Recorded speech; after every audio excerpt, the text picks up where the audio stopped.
D3 final for the varsity women's 4, so a different category of NCAA racing. In lane 1, we have Cabrini, then Bryn Mawr, Adrian, Gordon, Stockton, and rounding out the field, Catholic on the left side of your screen. Yeah, it looks like Adrian and Gordon off to a pretty strong start there in lanes 3 and 4. We'll see, as we get the drone back over there, a better view. But Adrian and Gordon look like they are leading the race.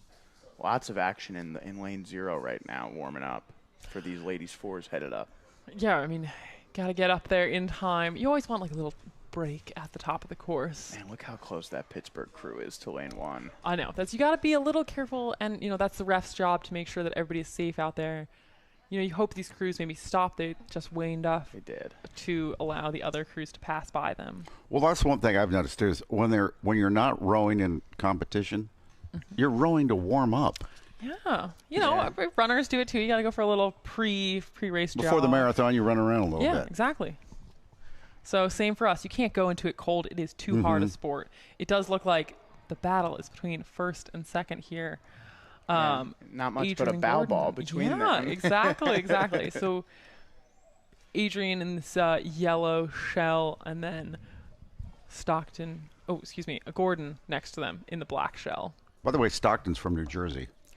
I always have thought that the bow ball as a protection is a pretty comical thing, because if you're going fast, it's really not going to do much of anything. But small little bumps, it'll protect the front of the shell. I'd like to voice my displeasure with a certain Florida Masters rower who my paired partner and I collided with before our final in Florida for our last racing this year. So it doesn't do much. No, it did not hurt. It was not great. Well, I'm saying, how do you collide? Well, this is really me just venting. Oh, sorry. He was We're in here for it, the Charlotte. incorrect warm-up pattern, which is why these warm-up patterns are really important. Yes. The coxswains are doing a great job keeping their athletes safe. Yeah, this man was in the wrong part of the course. He should not have been with the national team out. And my pair partner is like one of the most safety-conscious person I have ever met. Did not know that someone was going in the wrong part of the course because she didn't expect that. Right, because of course. We hit this man before our final. Thank God we won because it made it a little better. Yeah. But was it a glancing blow? No. Well, slammed right into him. The rigger slammed right into my friend Jess. So. Oh no. Not great. That hurts. It really hurts. That's hard metal. That's the thing. This sport, people are like, you're off by yourself. It's just you and sort of the effort. Things happen. Yeah. People crash. We were talking yesterday, crabs. People get hit in the face, with their oars. These two crews that are leading, like those people are going as hard as they can to win this race. You're in a vulnerable position. Yeah. You can overdo it. Question. How do you get hit in the face? Okay, so if you catch a crab, your oar can come up. What's a crab again? Okay, crab is when your blade gets sort of sucked under the water. Maybe you were just a little off on timing. And so because your blade is down in the water, the handle then comes up towards you. Oh. So people get concussed. Yeah. Terrible stuff happens. They can get ejected from the boat at times. It's rough. So we're hoping we see none of that today. Pretty gnarly. Well, actually, it can be kind of fun. Have you been ejected? I have never been ejected, thank Joe? God. I've never been ejected, but I have flipped. You flipped a boat? Yeah, I flipped in a race one time. My coaches threw me and someone who had never rowed a double before into a double, and we flipped in the head of the Schuylkill actually while it was snowing. Well, this Gordon crew does not look like that's in the cards for them. Instead, they're making a great move as we come down into the second half of this race. It looked like Adrian had taken a slight lead in that second or third 500, and now as we head into the in that second 500, now in the third 500, Gordon really starting to show their prowess here. Gordon is school up in Massachusetts. Adrian, Michigan. But both of these crews about to come into the final 500 meters of the race. We'll see who has, it's going to come down to the sprint, who just has that little extra energy and juice left. As we talked about in one of the previous races, sometimes it comes down to efficiency. Have you saved up a little more energy that now you can expend at the end?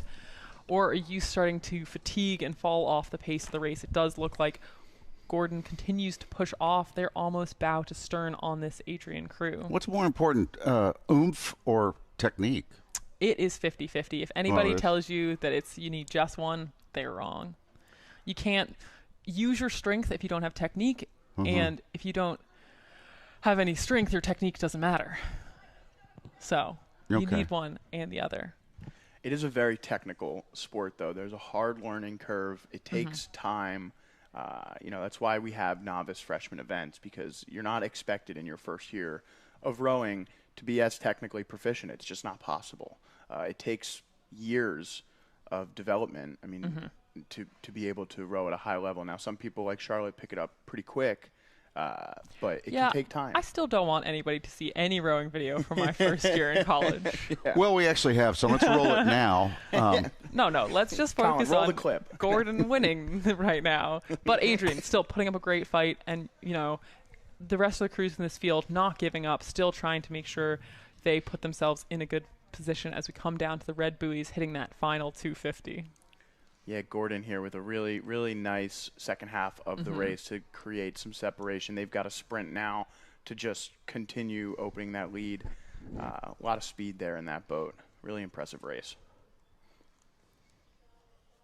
Again, if you're just joining us, this course is 2,000 meters. And this is the results from the men's varsity 4 grand final. Mercyhurst B taking that win. Drexel B coming in second and rounding out the podium. Fairfield. That was a really great race from all of those crews. But as we come down, it does look like Gordon is going to take the win. So hats off to these 5 women. Yeah, really impressive race there. And just so close to a uniform visor look. But it wasn't to be the case. Look, they won. You got to give it to them. Joe, do you want to remind the viewers from yesterday? Yeah. No, What's your picadillo? I just enjoy symmetry and synchronicity in outfits, and when 1 or 2 rowers are throwing that off, it's just jarring. Jarring, of course, yeah. I don't know. I like the Gordon colors though. Yeah, strong I look do. with this light blue stripe. Yeah, the blue and the black is nice. Are you talking about the Highlanders?